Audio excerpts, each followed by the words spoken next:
I want to jump to a solution. Yes. I'm just going to assume. You see, the problem is whoever the representative is, whatever system produced that representative, as soon as you have a representative, and I know this as a former professional lobbyist, you can take him to lunch and start whispering to him in the corner. As soon as you have a leader, this is possible. So I just don't think we need them anymore. I mean, technology should be working for us, and it's easy to imagine how we could all decide issues in a rapid fashion. And this notion that we all have to gather under one flag is just, it's a dangerous notion. It's really an indoctrination. Can I suggest a problem? Do you want to say something before I say something? Or, yeah, go on. No. Okay, so my problem with that is that, let's say you have, I'd say a country like any company, any organization, you need leadership, you need one leader at the top to choose a direction, and without that you have a lot of problems. I think realistically it's nice to theorize, and I appreciate your sentiments. I'm not trying to be difficult, but I see that's going to be a massive problem in reality. And I'm not so sure. I think to cut right down, to slice your point right to the core, it's the question, the fundamental philosophical question: are human beings basically good, or are they basically bad and need to be controlled? We heard some discussion earlier about spontaneous organization, spontaneous conversation. This is the genius of human beings. We have a saying, no leaders, all leaders. And I think that there are thousands of ways that we can organize ourselves, even in a project, even in an enterprise, which I think people will do good work, even if it's not for profit, because that's what we do. We take care of each other. There are thousands of ways that human beings can choose to associate. It doesn't need to be under a flag and with voting, or as we know, the Republic in the Western world, or anything else. I think we need to think really big right now. I'm going to read you some. Well, when I get to it, let's see if I can get to it. I wrote a poem. If you'll indulge me, I wrote a poem. Nice. Before September Noir in Paris, which was Black September, right, where the Gilets Jaunes were like, hey, we're not declaring our protests anymore. You're not giving us anything. We're taking to the streets in black bloc. Catch us if you can. Well, they ended up arresting hundreds of people pursuant to that. But before that, I wrote a poem, and it goes like this. It's entitled Big. It's hard to overestimate the moment of global transition we are in at the moment. Let us think big. The end of monarchy, the end of hierarchy, the end of currency, the end of slavery, the end of centralized lies, the end of envy, the end of division, yet the end of homogeneity. The end of compliance, the end of enforcement, the end of capture, the end of secrets used to rule, the end of judges, the end of illegitimate law, the end of debt, the end of your permanent record, the end of war, the end of training for war, the end of orders, the end of bosses, the end of rank, the end of rancor, the end of scarcity, the end of hoarding, the end of placement, the end of restriction, the end of fear, the manifestation of the human heart, the beginning of freedom, the beginning of love, the beginning of life. I don't know if anyone listens to Caitlin Johnstone. She's down under.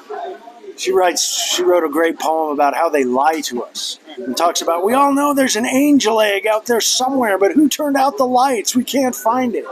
I refer you to her poem, They Lie to Us, Caitlin Johnstone. So, and that may sound very idealistic, pie in the sky, but I don't think it is. I think we're inherently good. I think there's inherent genius. People have photographic memories. There's something called quantum entanglement that is a mystery of communication between 2 points, of course. Okay, so the idea of having, let's say, small scale communes, they still try them. People exist, but micro decentralized. But they don't seem to work very well. They kind of disintegrate into. So my brother and cousins went to one in Wales, a commune, and and there's different people who've gone through different experiences. But what happens is that there's kind of like an animalistic competition with the alpha males bossing and bullying people, which you can do at a small level because you've got physical power matters. I So haven't seen that, but yeah, I can understand. yeah, there's good. Let's say there's not one kind of person, good people and But bad they're people. successfully. What about the ZAD in southern France? I think they took that space for something like 11 years before the army came in and took it back. The zone of defense, right? The ZAD. So there are other examples. In CHOP that we did in Seattle in 2020, it wasn't a real barricade, but it was a political concession. They took the police out, and we insisted on direct democracy. It was a mess for 10 days. Everybody thought it was going to blow apart. And then after everybody had their say, we were able to make decisions without leaders about our communal safety, about some of our food provisions and other things. There were only like 3 or 4, but we proved we could do it. And I just think that we've been told a really big lie, and that is that we're bad.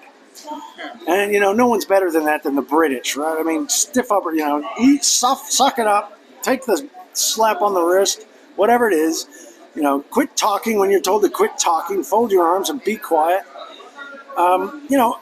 A classroom, as we've known it our whole lives, is but one form of human organization. Why have we been forced through it in everything that we do?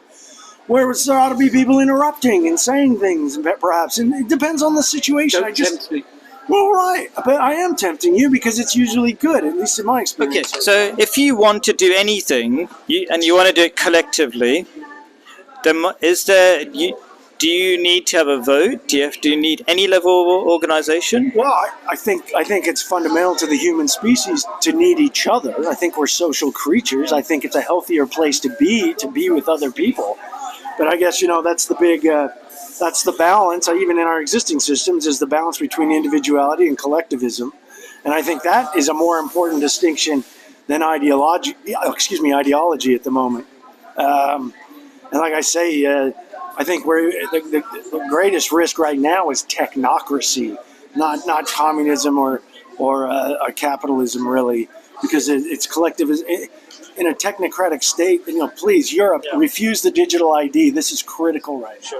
So are you saying that we can self-organize, we don't need an organizer, we don't need government? Is that what you're saying? Absolutely, that's what I'm saying. Can I ask you, because I think you're big on these kind of ideas, what's your opinion on that? Sorry, what's your name? Robert. Well, it's very nice to meet you. My name is Dust, by the way. Dust. And my YouTube channel is called The Age of Dust. Subscribe to it so we can all be wise. Just don't forget the Yellow Vests. They're way ahead of us and me. I'm just a guy who's just inspired by them. They are actually fighting in the streets, losing eyes, losing arms, hands.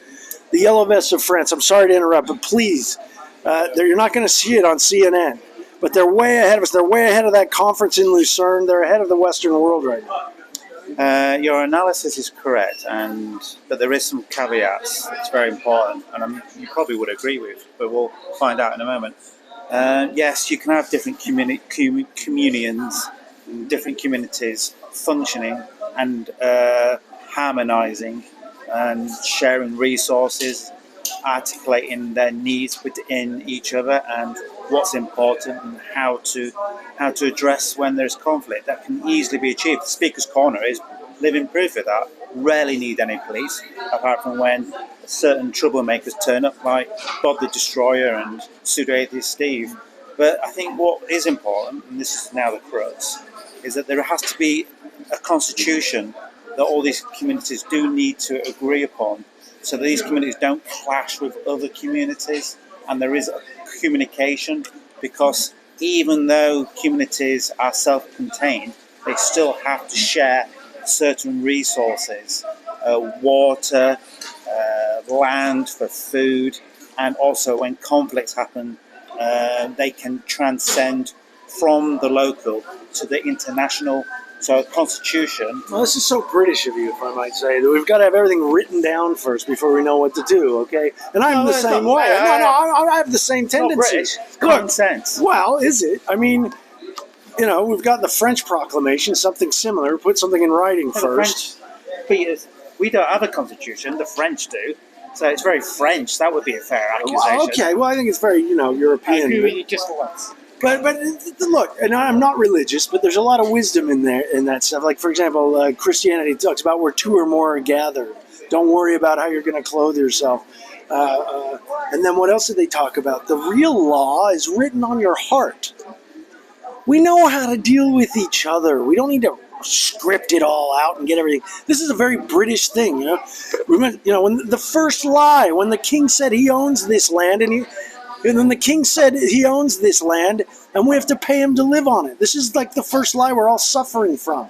And not only that, you know, the British thing, get it all in a square, you know, get everything squared off just right, and get it all organized and perfect, and then act within the confines of our little square that we've drawn for ourselves. Let us not limit ourselves.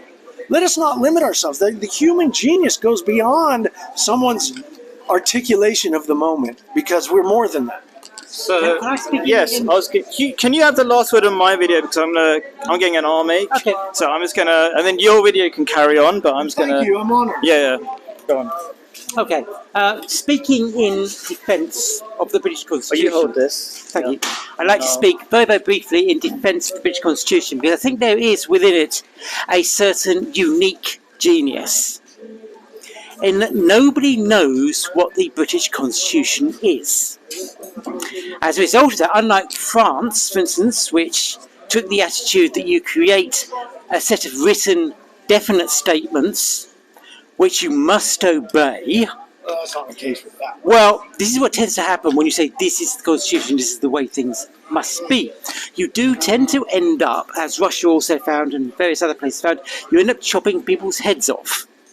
What we have in this country is actually the opposite to what you described. In that absolutely nothing is squared off.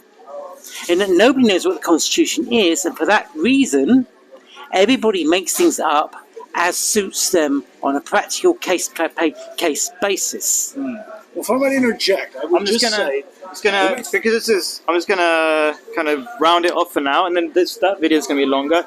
Yeah. So those are really interesting, different perspectives.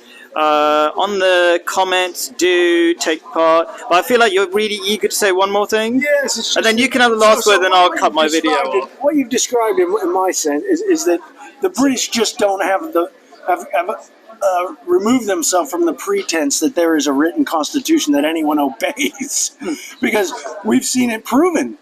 I mean, we know it's written in our state constitution, with our U.S. constitution. No one follows it anyway. You want to look at COVID, for example. The notion of informed consent was codified in every letter, from the UN down to every county government, and they ran over that with an ad campaign. Or just citizen-initiated referenda, as I described, that they just run over. I mean, these are in the state constitutions. They don't care. There is no, here's the bad news, at least not in America, there is no rule of law. That's where we're at. Cool. I'm just going to cut that off. I think that was a fantastic conversation and nowhere near the end. And let's just join in the comments and debate if you like.